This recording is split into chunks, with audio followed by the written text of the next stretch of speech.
lebih dari 1 abad menyinari negeri. Jauh sebelum Indonesia merdeka, Muhammadiyah telah ikut membangun fondasi bangsa. Terinspirasi oleh surah Ali Imran ayat 104 yang mendorong agar umat membentuk satu gerakan yang menyerukan kepada kebaikan dan mencegah kemungkaran. Kiai Haji Ahmad Dahlan mengorganisir umat untuk dakwah amar makruf nahi munkar mencakup 3 area. Santunan kaum duafa atau feeding, pendidikan atau schooling, dan kesehatan atau healing. Santunan kaum duafa atau feeding. Di awal berdirinya, Muhammadiyah mendorong anggotanya untuk memberi makan, memberi pakaian dan perlindungan orang miskin di sekitar Kauman Jogja. Kini telah memiliki 384 panti asuhan yatim piatu Muhammadiyah tersebar di seluruh Indonesia. Pendidikan atau schooling.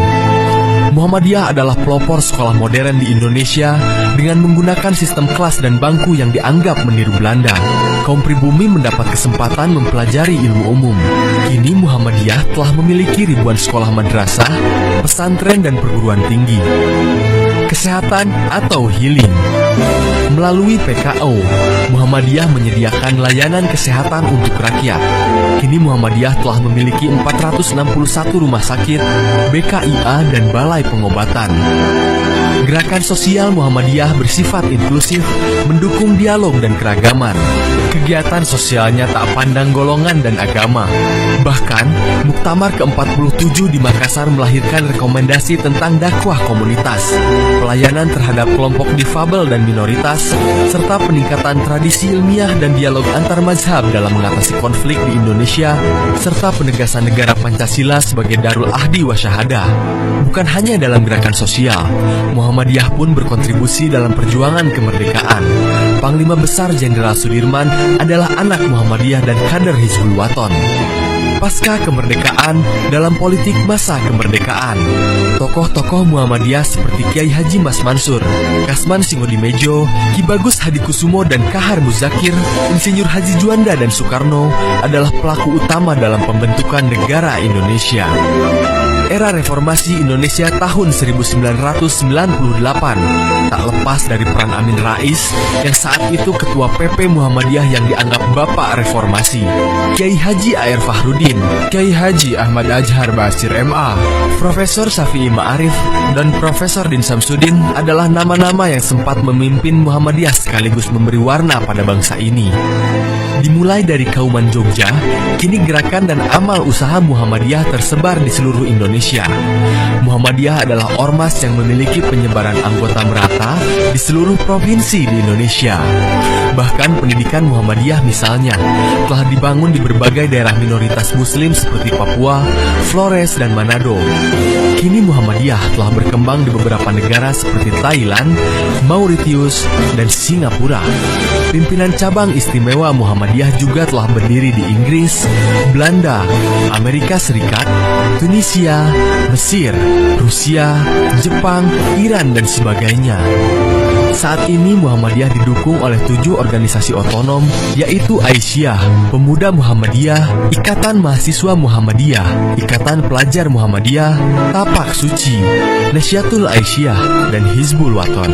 Secara struktur Muhammadiyah memiliki 34 pimpinan wilayah, 488 pimpinan daerah, 3.655 pimpinan cabang, dan 8.107 pimpinan ranting.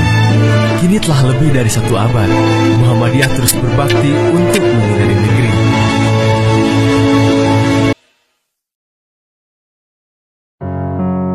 Sosok Kiai Haji Ahmad Dahlan melekat erat dalam kisah perjalanan Indonesia.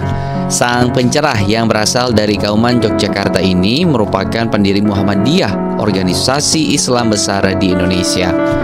Kiai Dahlan terbuka terhadap banyak hal. Beliau dikenal sebagai sosok yang sangat menghormati orang lain dan tidak menilai seseorang dari latar belakang mereka. Seperti yang tertuang dalam sebuah kisah di mana Kiai Dahlan menerima mantan serdadu kolonial Belanda bernama Sarbini dan Turki untuk menjadi muridnya. Keduanya merupakan mantan tentara kolonial Belanda yang telah keluar dari dinas militer pada tahun 1915. Sarbini yang memang pandai berbaris, pandai memukul genderang dan berkemah sangat dibutuhkan kala itu oleh Kiai Dahlan untuk membentuk karakter disiplin dalam kepanduan Muhammadiyah. Begitupun dengan Turki yang dikenal bertubuh besar, kekar, dan jago bela diri, sangat dibutuhkan oleh para santri untuk melawan penjajah. Meski dengan latar belakang tentara penjajah, Kiai Dahlan menghormati niat baik Sarbini dan Turki yang ingin bergabung membela Islam dan tanah air Indonesia. Hingga akhirnya kedua serdadu tersebut didapuk menjadi pendakwah yang pemberani. Kisah teladan lain dari sosok Ahmad Dahlan yang juga banyak menjadi buah bibir di masyarakat, yaitu saat Kiai Dahlan menjamu Pak Suaib dari Cirebon. Singkat cerita, setelah Pak Suaib berbincang-bincang dengan Kiai Dahlan pun menawarkannya untuk makan malam. Namun ternyata saat Kiai Dahlan meminta istrinya untuk menyiapkan hidangan makan malam, Nyai Walidah menjelaskan bahwa hanya tersisa 1 piring nasi, lauknya pun hanya tinggal tahu dan tempe. Kiai Dahlan pun tetap meminta Nyai Walidah untuk menyiapkan makan malam bagi tamunya dan menyediakan piring kosong, sendok, dan segelas air di meja yang berseberangan dengan tamu. Usai menjalankan ibadah sholat maghrib dan isya, Kiai Dahlan pun mengajak tamunya untuk kembali ke rumah untuk makan malam. Sesampainya di rumah, ternyata suasana sudah gelap gulita.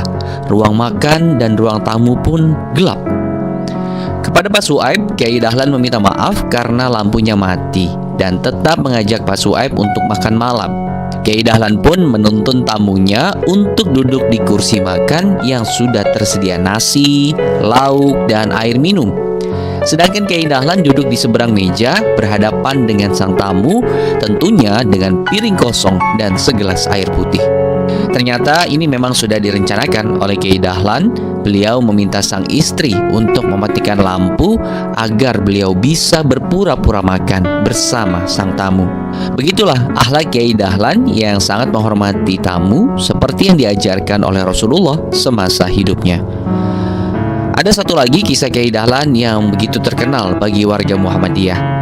Kepada para muridnya, Kiai Dahlan mengulang-ulang pelajaran tentang surah Al-Ma'un hingga salah satu muridnya bertanya, "Kenapa hanya surat itu yang terus diulang?" Kiai Haji Ahmad Dahlan pun menjawab, "Sudahkah surah itu kalian amalkan?" Akhirnya para murid mengerti dan mengamalkannya dengan mendirikan panti asuhan yatim piatu. Dengan caranya, Kiai Dahlan mampu menerjemahkan ajaran Islam menjadi solusi bagi permasalahan umat Islam kala itu, bahkan hingga saat ini.